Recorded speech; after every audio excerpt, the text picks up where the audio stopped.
Welcome viewer, this video tutorial describes, can't disable item checkboxes in Windows 11 fix File Explorer checkbox problem.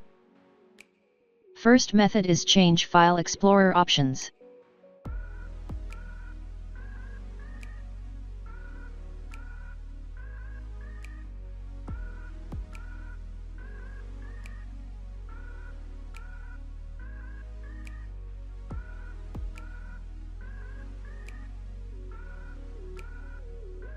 Second method is change registry settings.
I hope this tutorial helps to you.